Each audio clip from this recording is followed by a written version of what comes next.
Dr. Aryeh Fischer is an associate professor of medicine on the Faculty of National Jewish Health in Denver, Colorado, and he specializes in rheumatologic lung disease with a dual appointment within the rheumatology and pulmonary divisions. He has an expertise in clinical evaluation and management of patients with a variety of autoimmune lung disorders that include interstitial lung disease, inflammatory airway disease, and pulmonary vascular diseases. His clinical research involves the detection of connective tissue disease associated with interstitial lung disease, and he has pioneered the novel classification of lung-dominant connective tissue disease. I'm also pleased to say that Dr. Fischer has recently joined the National Scleroderma Foundation's Medical Advisory Board. He's a great resource to all of us, and we're delighted to have him here from Denver today to talk to you about pulmonary hypertension and scleroderma. Dr. Fischer, welcome. Really, thank you all for being here, and as Chris mentioned, really thanks to you all for all that you do in terms of your support and your being here, and this really all translates back to the patient and how we can work as a team to tackle such a tough entity.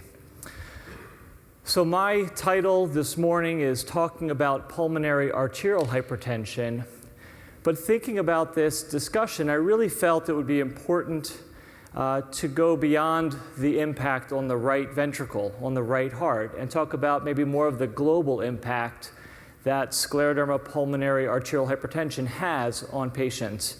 And I was not aware that Dr. Lemons was going to sort of set the stage quite appropriately with a lot of his comments.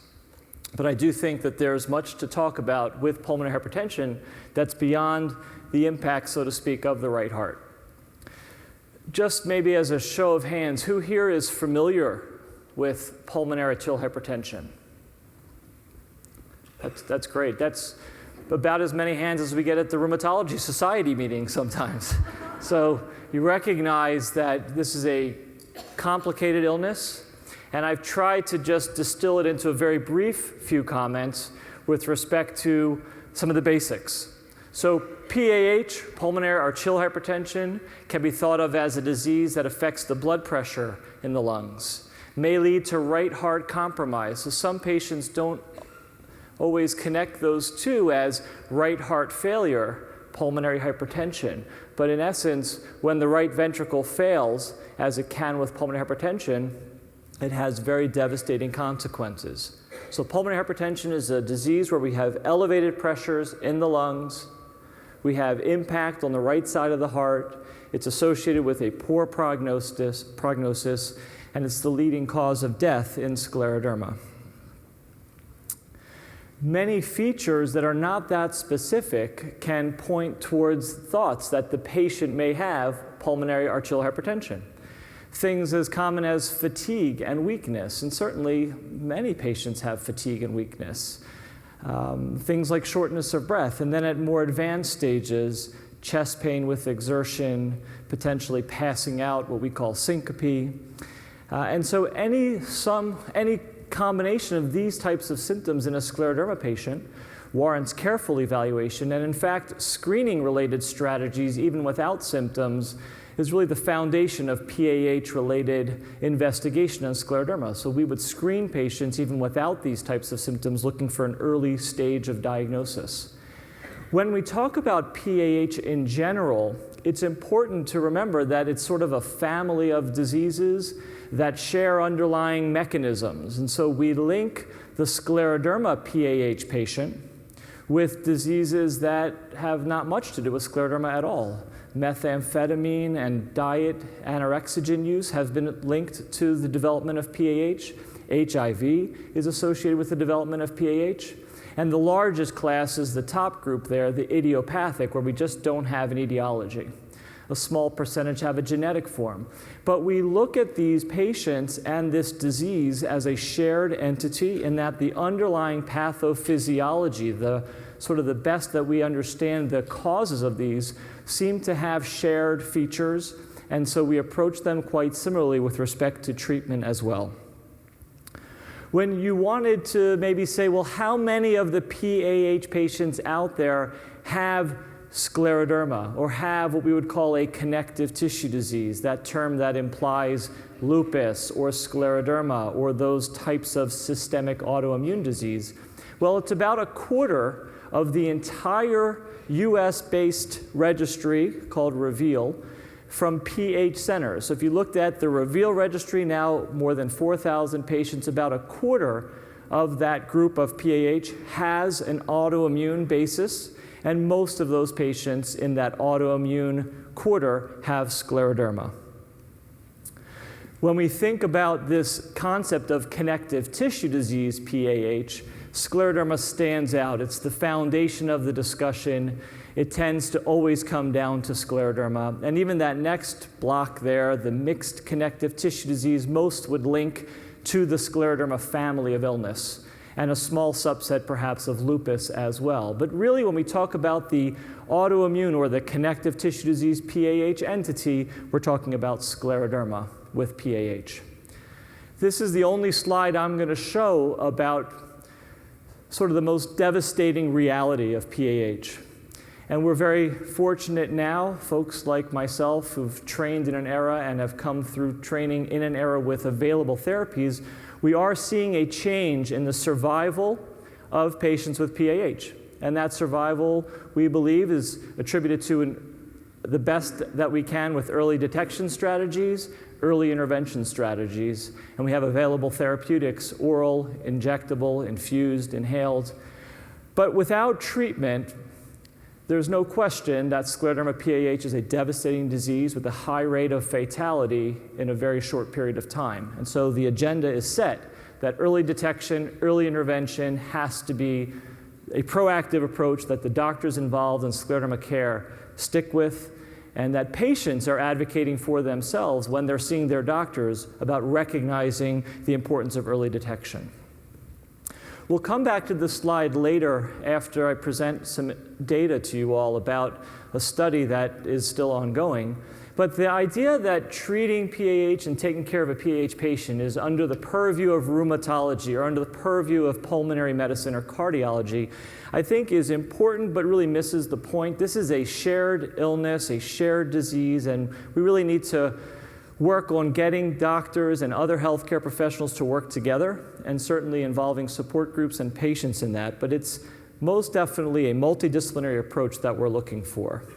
I'll just highlight that many people who had practiced maybe in the 60s, 70s, 80s, and patients, of years past, so to speak, may not have wanted to detect PAH because there were no effective therapies. And now, again, like I mentioned, I feel fortunate to have available therapeutics to offer patients. And so the paradigm has shifted whereby rather than ignoring this, we really want to be proactive in screening, detecting, and getting patients on therapies. We have a number of approved therapies by the FDA. We have 2 endothelin receptor antagonists, right? Tracleer, Letairis. We have phosphodiesterase inhibitors with Rovadio and Adcirca. We have inhaled prostacyclin, infused prostacyclin, injectable prostacyclin, and other things that are still in investigational stages, but we believe are coming down the pipeline. So we have a rituximab trial for scleroderma PAH. We have the Ambition trial for scleroderma PAH. There are others. And then we have tyrosine kinase inhibitors, which are being talked about, Gleevec. There's an oral prostacyclin, and many more to come with macitentan perhaps on the way as well. So the bottom line comes down to this paradigm that patients with scleroderma are at risk for PAH. It's a fundamental reality, and we need to be proactive in a screening strategy. And one set of guidelines could offer that newly diagnosed scleroderma patients have to have baseline echocardiography. They have to get pulmonary function testing, not just the simple spirometry, but that also includes the diffusing capacity. We could argue that they should also get a baseline high-resolution CT scan to look for fibrosis. And then patients who have the disease, this is not a one-time check and done. This is as fundamental as the longitudinal process goes. So annually, perhaps even more frequently when other symptoms are present, but certainly to see a doctor with scleroderma and not have pulmonary hypertension on the radar is quite problematic, and so we want to change that paradigm. Dr. Ginny Steen, who's also in the audience, should just be acknowledged as a real leader in this field, and I've been fortunate to work with her to some degree. And we've published a recent practical guideline with Dr. Todd Bull, who's a pulmonologist at the University of Colorado, trying to get a little bit more of a simplistic regimen or algorithm in place for the practicing rheumatologist, primary care doctor, and maybe help to some of the other healthcare professionals involved as to how to best, so to speak, effectively diagnose and screen, and so that our screening strategies lead to a diagnosis. And then ultimately, with an early diagnosis, an early intervention. And with an early intervention, we would certainly hope for a better outcome.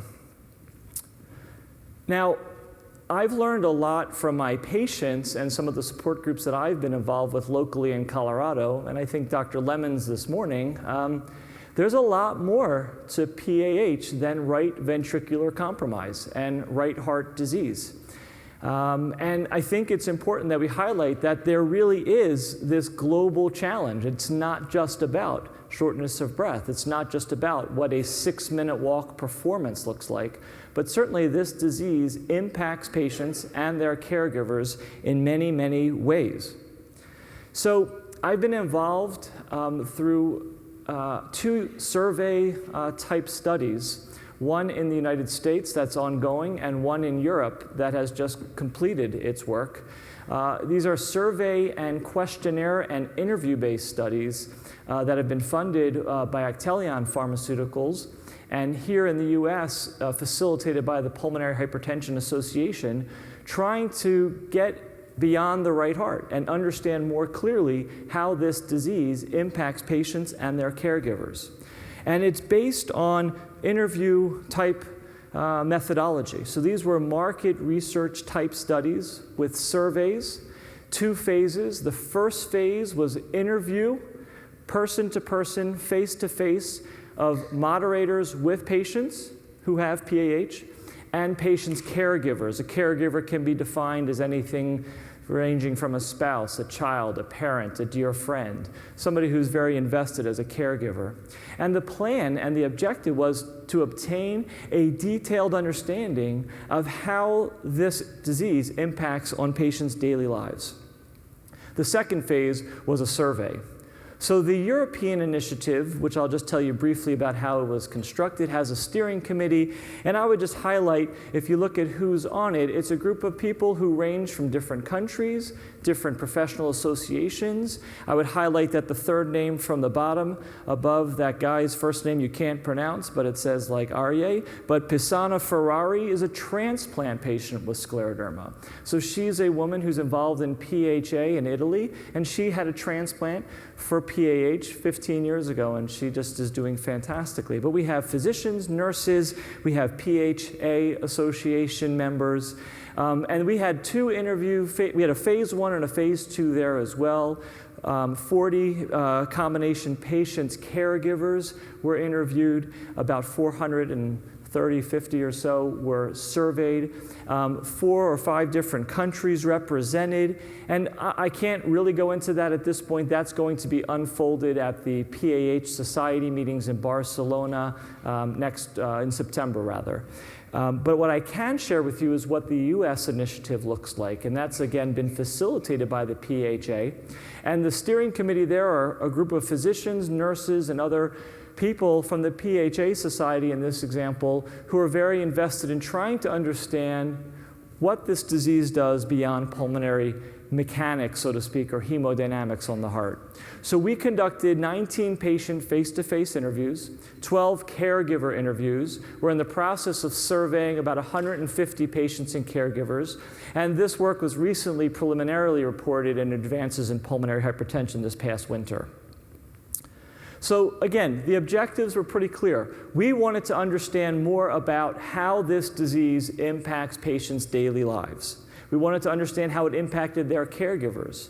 And we put things on the slide that I don't know that I really thought of before I did this type of work. I'm not sure, for those who know me, I don't know, emotional, social are not some of the things that I think about as much as I probably should when I'm taking care of pulmonary hypertension or interstitial lung disease.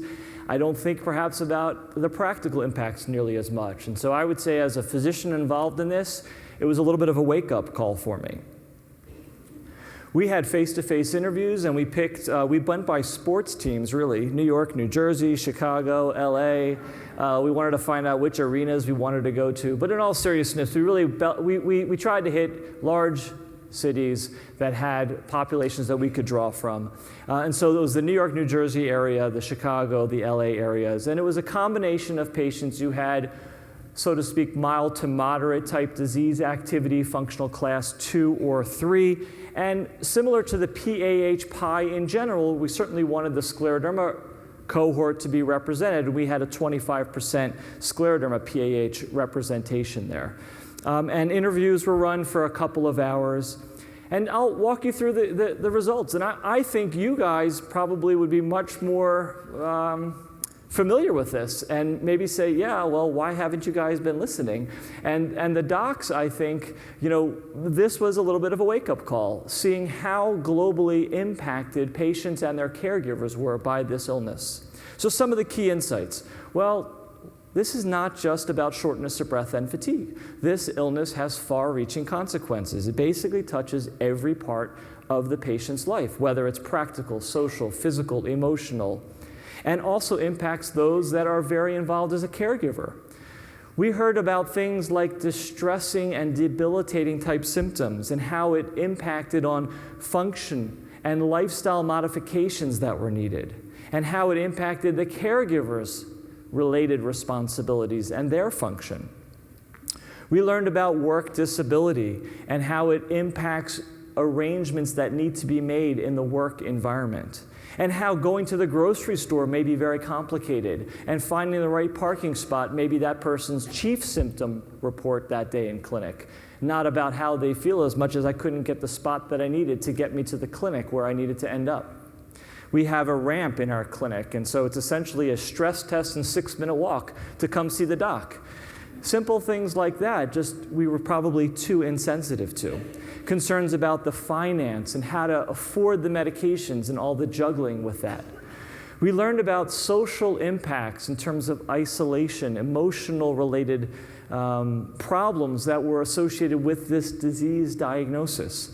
Patients feeling that they didn't have the right energy, they felt down, low motivation, and maybe less of a willingness to engage in the wider community. Patients feeling misunderstood, particularly those that don't necessarily look outwardly sick, feeling that maybe people didn't understand how ill they really are. We learned about how pervasive this emotional aspect has been and how underestimated and underappreciated it has been by PAH providers. We also learned about bonds that can be formed between patients and their caregivers and patients within social support networks. And we learned about how grateful patients really are just to have what they have, and how we adapt and get to learn to appreciate the day-to-day things that some of us maybe don't appreciate. And we learned that depression and having the low mood was really, really common.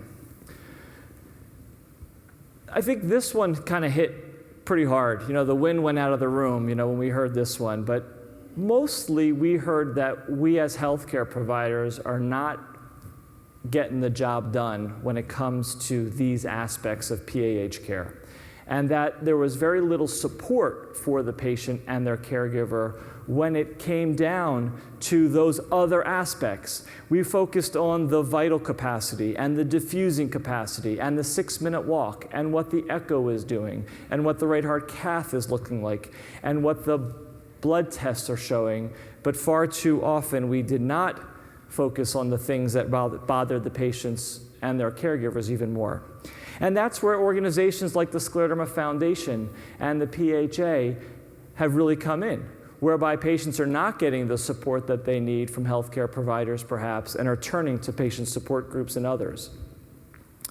So what are patients saying? So we learned that this this disease comes as a shock for many, many patients and their caregivers. That was a recurring theme.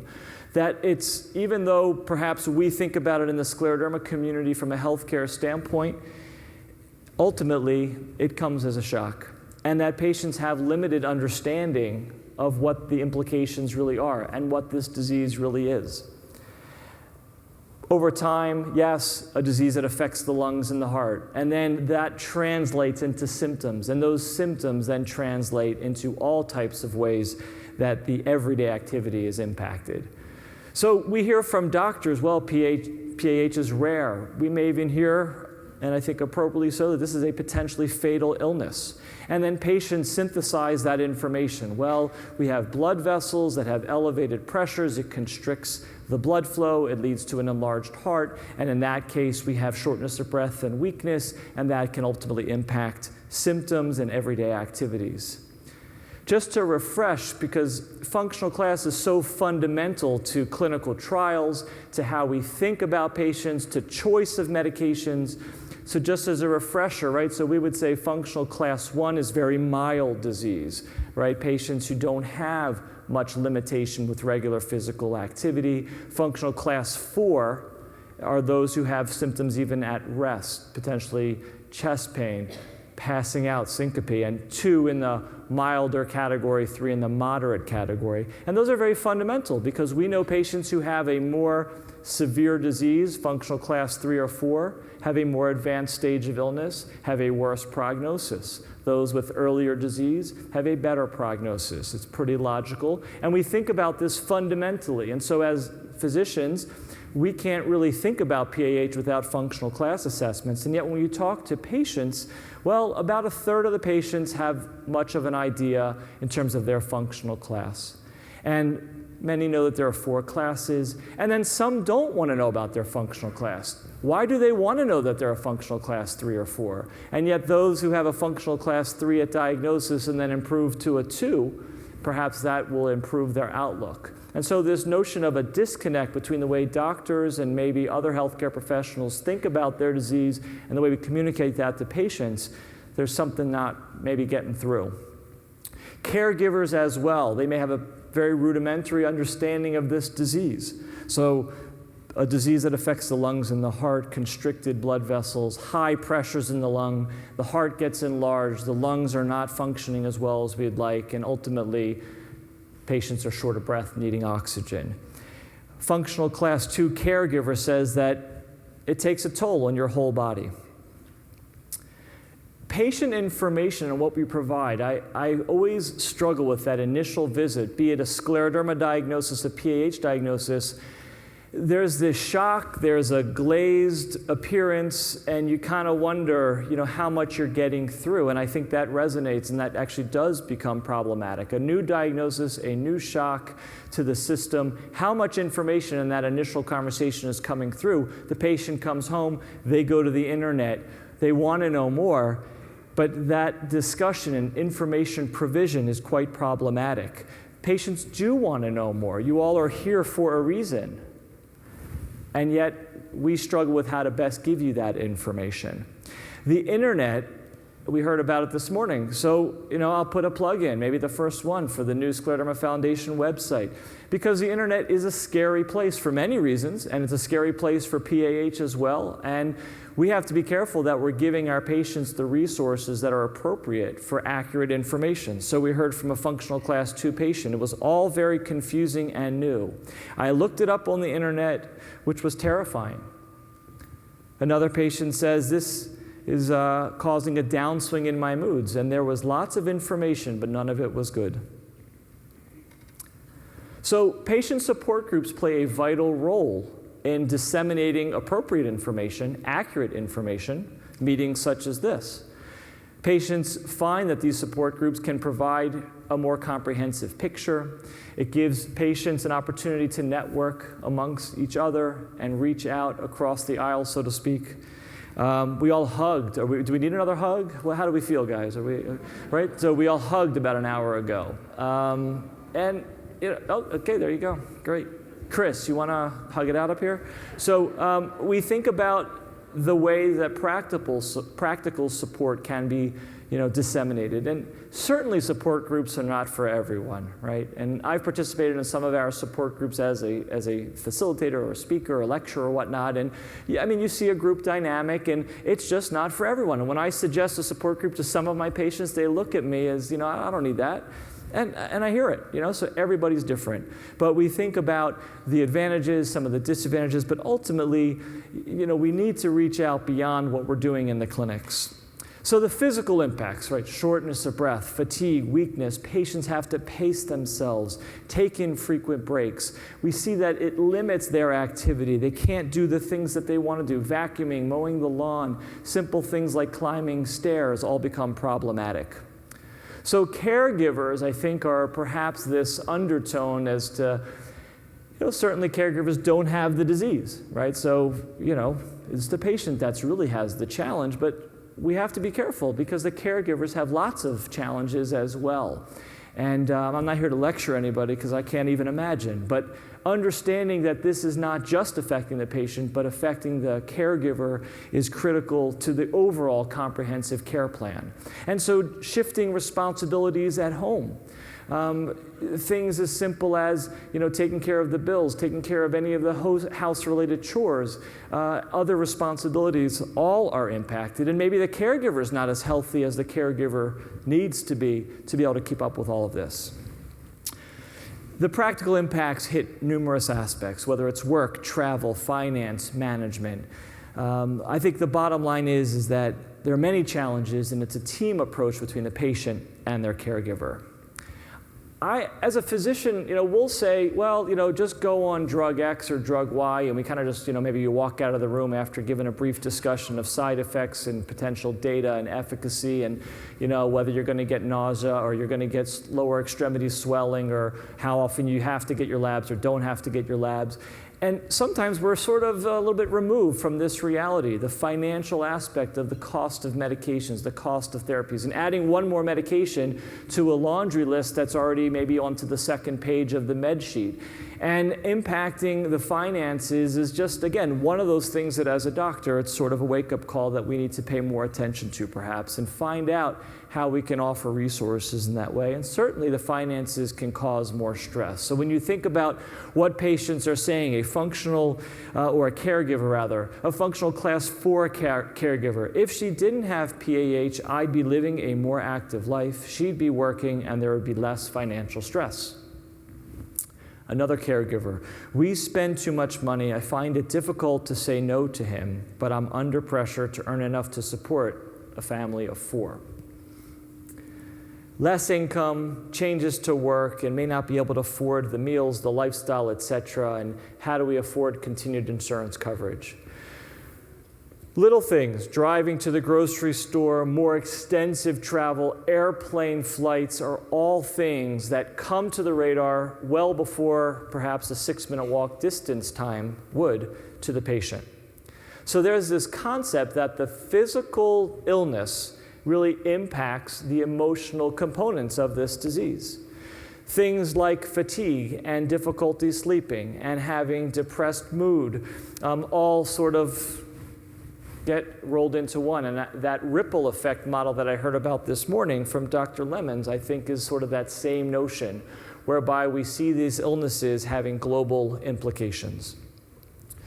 From an emotional standpoint, depression is just a ubiquitous symptom. It is really, really highly prevalent. And whether you want to call it depression or low mood or something else, ultimately, this is a disease highly associated with lots of depression. If you look at the types of symptoms that maybe stand out, well, it's again, depression, stress, feeling misunderstood, having fear of the unknown, feeling isolated socially, weight loss, poor appetite, overeating, those kinds of things were not as troubling to these patients, not as prevalent.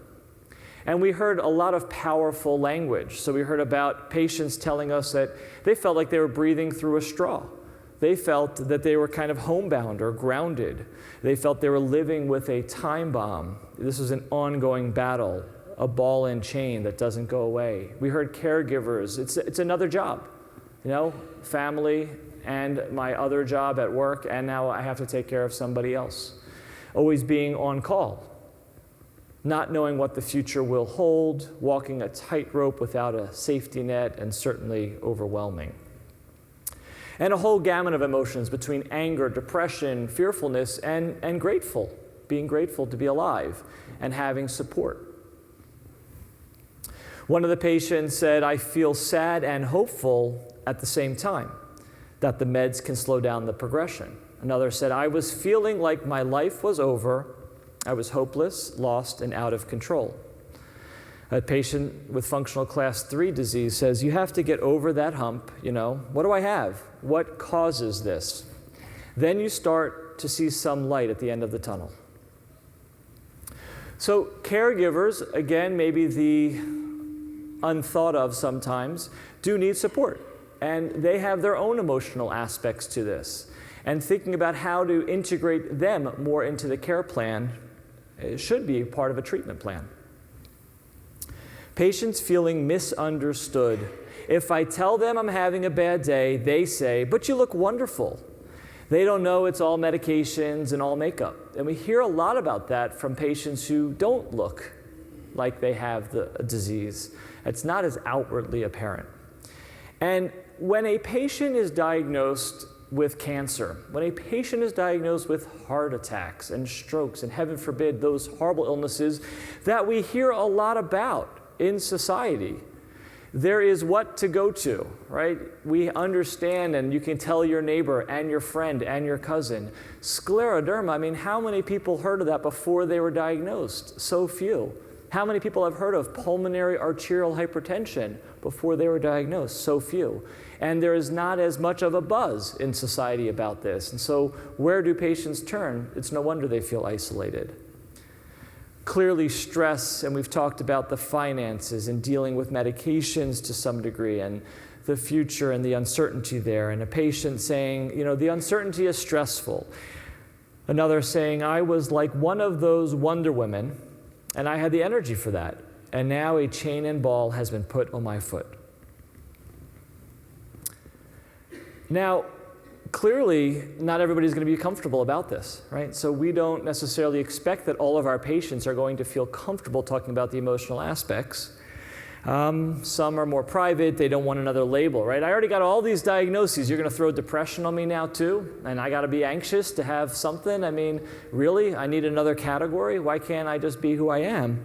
And so there is a concern about that label, and I could tell you, it's not on the physician's radar as much as it should be. I'm guilty, and I don't know if other physicians in the room feel this way also, but certainly as a rheumatologist that likes lung disease, so to speak, and cares a lot about scleroderma and is involved in this work, I don't look at myself as a social worker or a mental health healthcare provider, and I'm certainly not asking enough about it, and I'm certainly not giving it enough attention.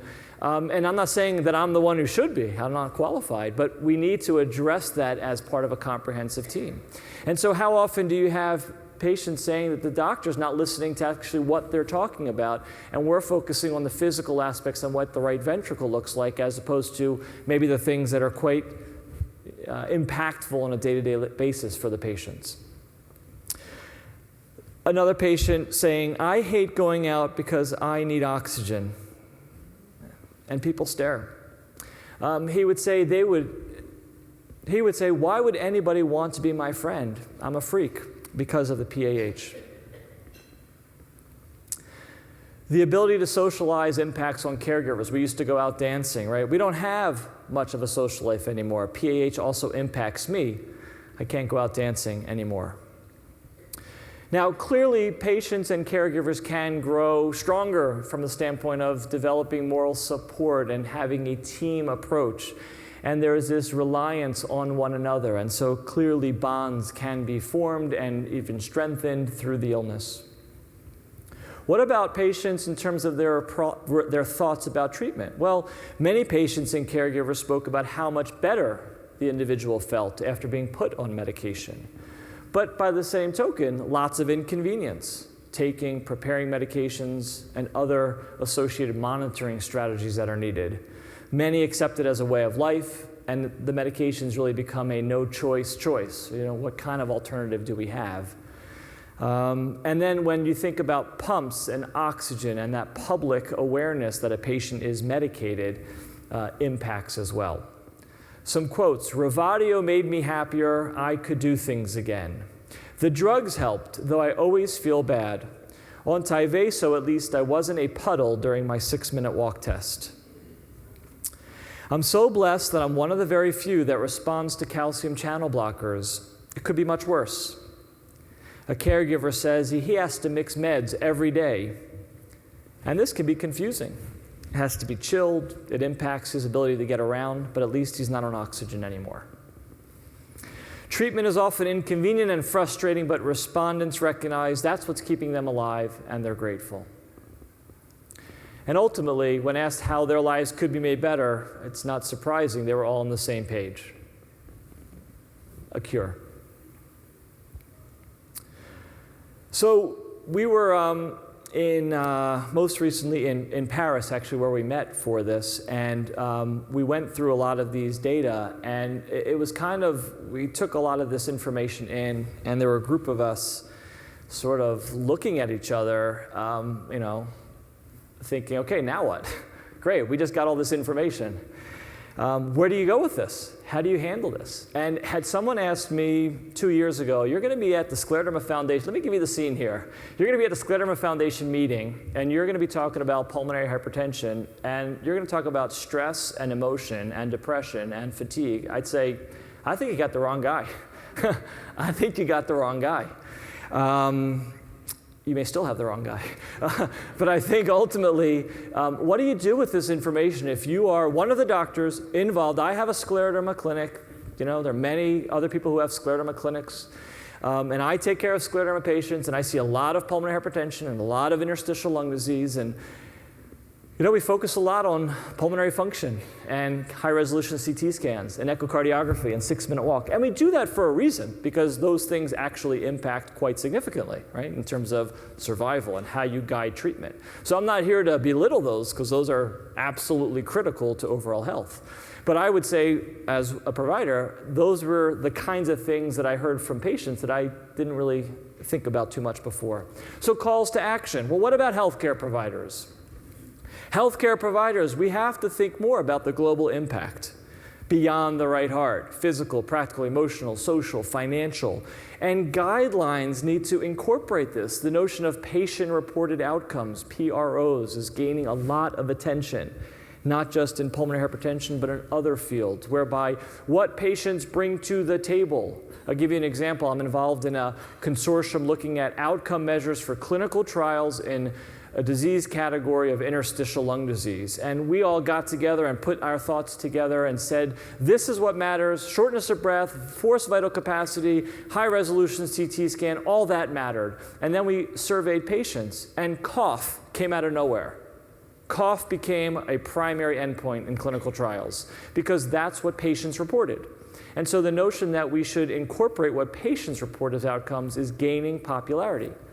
So the idea that we should have treatment guidelines not just towards FVC, 6-minute walk, cardiac hemodynamics, but also these kinds of patient-reported outcomes needs to be incorporated as treatment trials continue to develop. So it's clear that we need a comprehensive multidisciplinary approach. And it's clear that healthcare providers need to do a better job of listening and looking at how to disseminate information in a more timely and/or longitudinal fashion. Not all the information up front. Maybe it's a phased approach of information. And we need to enhance and strengthen relationships between patients, healthcare providers, get them to support groups, and work as a team in that arena. Patient support groups, well, you all have your work cut out for you too. How do you facilitate? I was in, where are we? We're in Dallas, right? Yeah. So I was in the community in Dallas yesterday and the night before, and talking to other doctors who didn't know, rheumatologists and pulmonologists and cardiac, they didn't know that the Scleroderma Foundation Patient Education Day was going on here. Really? How do those rheumatologists who see scleroderma, I think, how do those docs not know that there's a Scleroderma Foundation National Education Day in their backyard? I know we're at the, whatever this is called, but we're still in Dallas, right? So the Gaylord, right? We're still in Dallas. I know Shrek is somewhere outside, but we're still in Dallas. And Chris, that was for you. Okay, so the reality is that we have to develop stronger bonds between patients and their docs, and so that all of these scleroderma patients somehow are aware, whether they want to join, participate, that's up to the individual, but to be aware. And of course, being aware that this is not just a disease affecting the right ventricle. Increasing public knowledge, I blew by that one too quickly, but certainly getting PAH, getting scleroderma on the radar, and organizations like this, the Scleroderma Foundation, is doing its best and is succeeding in that regard. We just need to do better and continue with those efforts. What about patients, right? So we have to make sure that the right information is getting to them, that they are empowered to share these ideas. So the next time one of my patients brings up what I would say is a touchy-feely thing, that I have to do a better job of that. And I have to maybe steer them to where they can get help if I'm not going to be the one helping. And increase awareness of how globally this impacts. And then the caregiver. Again, I think this is a group of individuals who do incredible things and need more attention and need to be dealt with from the standpoint of part of a treatment plan, providing information to them proactively. And so how is this disease going to impact financially? How is this disease going to impact practically? So some key points. So I would say take-home messages from me after being involved in this type of survey-based and interview-based methodology. PAH is a limiting and whole life condition. It touches every part of the patient and their caregivers' lives. We have to pay much more attention to aspects beyond the right ventricle, beyond the right heart, and that really is what a comprehensive team should look like. So when I had this slide, and this is a slide that I had for a PAH program that we had at National Jewish not that long ago, where we put in pulmonologists and cardiologists, and we threw the primary care in there. I thought I was really comprehensive with that primary care throw-in. And so I had rheumatologists, and I think that's really far short of what we need, right? So for scleroderma PAH care, you're gonna need pulmonologists, you're gonna need rheumatologists and cardiologists, but if you don't have family support, if you don't have mental health providers, nurses, others, whether it's religious, whether it's support groups, social workers, I think we're falling far short of really providing the multidisciplinary comprehensive care that's needed. So in summary, PAH is an unfortunately life-threatening manifestation of scleroderma. It's, but with lung fibrosis, it's the #1 killer, the two of them. And so we really need effective screening strategies. And so fundamental to scleroderma care, regardless of symptoms, is annual, if not more frequent, assessments, echocardiography, pulmonary function tests. And if your docs aren't doing that, get them to do it. Effective therapies are available, and so we have more reasons now than ever to diagnose this disease at an early rate and get them on effective therapies. The focus this morning, from my end, was really that PAH impacts every aspect of the patient's lives. And you guys are probably like, yeah, I could have told you that. You just didn't ask, right? But yeah, so we have to ask more. And that the impact is emotional, social, financial, practical. And these are all underappreciated. And that we really need a truly multidisciplinary, comprehensive approach to PAH patient care to move beyond the right heart. Thank you all for your attention. And thank you for the honor of speaking to you this morning.